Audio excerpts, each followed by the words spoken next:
Hello friends, Radhe Radhe, जय श्री कृष्णा, जय श्री श्याम। देखिए आज हम करने जा रहे हैं सिंपल बन डार्ट ब्लाउज की कटिंग। मैंने ये अस्तर का फैब्रिक ले लिया है। मैंने इसे डबल फोल्ड में भी रख लिया है। मैं इसकी लेंथ मेजर कर लूंगी। मुझे इस ब्लाउज की जो टोटल लेंथ है वो रखनी है मुझे 14 इंच। मैं इसमें 1 इंच बढ़ते रखूंगी अस्तर के फैब्रिक को।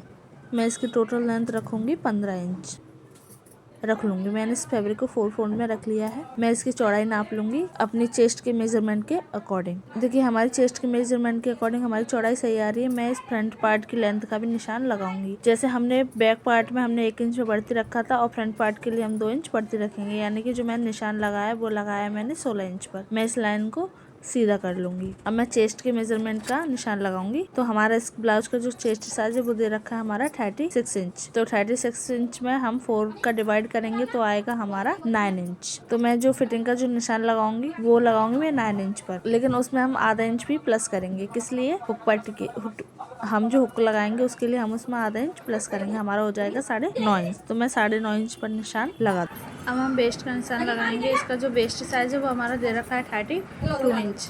तो इसमें भी हम 4 का डिवाइड करेंगे तो आएगा हमारा 8 इंच। 8 इंच में हम प्लस करेंगे 1.5 इंच। 1 इंच हमारा डार्ट का और आधा इंच हुक पट्टी का, तो हो जाएगा हमारे 9.5 इंच। हम 9.5 इंच पर निशान लगा देंगे और 2 इंच का जो हम निशान लगाएंगे वो लगाएंगे हम लूजिंग का, और हम इन दोनों ही लाइनों को एक दूसरे से मिला देंगे। अब हम शोल्डर का निशान लगाएंगे। शोल्डर का निशान लगाएंगे हम 5.5 इंच पर, क्योंकि जो हमारा बैक नेक है वो हमारा डीप है इसलिए। आर्म होल की भी जो लेंथ रखेंगे वो भी हम 5.5 इंच रखेंगे और हम एक बॉक्स बना लेंगे। नेक की जो चौड़ाई रखेंगे वो रखेंगे हम 2.5 इंच और इसकी लेंथ रखेंगे हम 6.5 इंच। गले की गहराई के लिए हम 3 इंच पर निशान लगाएंगे और एक बॉक्स रेडी कर लेंगे। पार्ट के जो नेक से जो आर्म होल की जो चौड़ाई आनी चाहिए वो आनी चाहिए हमारी 6 इंच, ताकि जो बैक पार्ट में हमारा खिंचाव ना आए स्लीव्स की तरफ। अब हम बाजू का शेप दे देंगे और फ्रंट पार्ट के लिए हम बाजू का शेप दे देंगे। हमारे निशान लग चुके हैं। अब हम प्लेट का निशान लगाएंगे।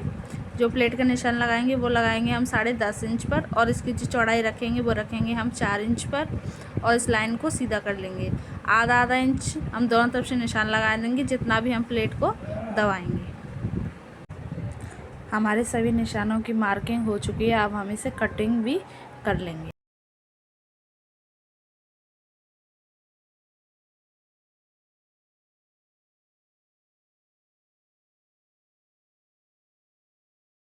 देखिए नेक की तरफ हम सेंटर का निशानी बना देंगे और दोनों ही पार्ट्स को अलग अलग कर देंगे। बैक पार्ट को इसमें से हटा देंगे और जो आर्म होल की जो छटाई हमने लगाई थी हम उसे कट कर देंगे। और हम इस लाइन के जो प्लेट का जो हमने निशान लगाया था डार्ट का उसे हम डार्क कर लेंगे और पीछे की तरफ छपाते हुए हम इसे भी डार्क कर देंगे।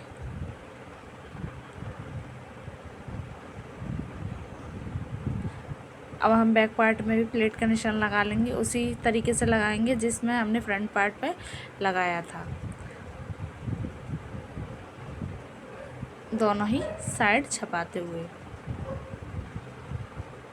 हमें प्लेट का निशान लग गया। हम इधर आधा इंच ऊपर निशान लगाएंगे और कटिंग कर देंगे, जिससे कि हमें कभी कभी क्या होता है प्लेट डालने से हमारा जो बैक पार्ट है वो नीचे की तरफ गिरता है, तो हमारी वो प्रॉब्लम नहीं होगी।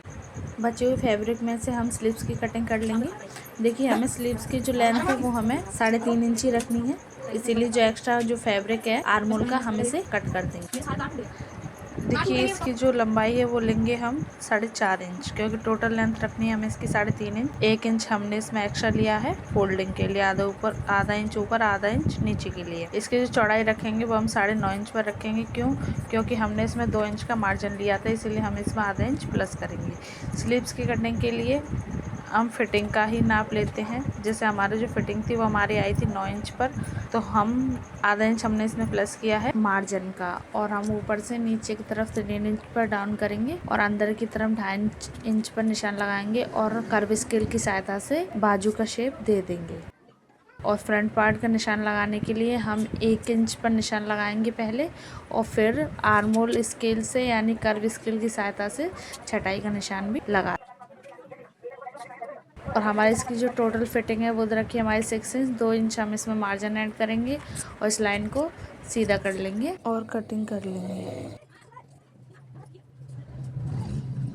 हम सेंटर का निशान भी लगा देंगे, कट कर देंगे और हम इस छटाई के निशान को भी और दोनों ही साइड हम फ्रंट पार्ट का लगा देंगे, जिससे कि हमारी बाजू जो है वो उल्टी सीधी नहीं होंगी। अगर आपको वीडियो अच्छी लगी हो तो प्लीज़ वीडियो को लाइक शेयर कमेंट ज़रूर करो। मेरे चैनल को सब्सक्राइब करें।